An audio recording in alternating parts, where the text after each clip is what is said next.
ஒரு நாள் மாடு மேய்க்கும் கணவன் மனைவி ஒரு கோபமான பெண்ணை சந்திக்கிறார்கள்.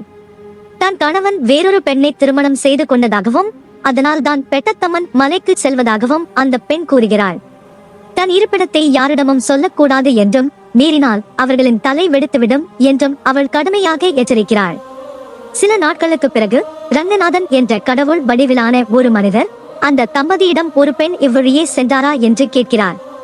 சொல்லாவிட்டால் அவர்களை கல்லாக மாற்றிவிடுவேன் என்று அச்சுறுத்துகிறார். பயந்து போன மனைவி அந்த பெண் சென்ற இடத்தை சொல்ல அவரது தலை உடனடியாக வெடித்து சிதறுகிறது. மௌனமாக இருந்த கணவன் கல்லாக மாறிவிடுகிறார். இறுதியாக ரங்கநாதன் தனது மனைவி ரங்கநாயகியை பெட்டத்தம்மன் மலையில் தியானம் செய்து கொண்டிருப்பதை காண்கிறார். அவர் மன்னிப்பு கேட்டு திரும்பி வருமாறு கெஞ்சுகிறார். ஆனால் ரங்கநாயகி ஆஞ்சநேயரின் பாதுகாப்பில் தனியாக அங்கேயே இருக்க விரும்புகிறாள்.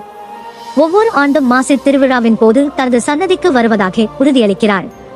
இந்த கோவில் கரமடை கோயம்புத்தூரில் அமைந்துள்ள பெட்டத்தம்மன் கோவில் என்று அழைக்கப்படுகிறது.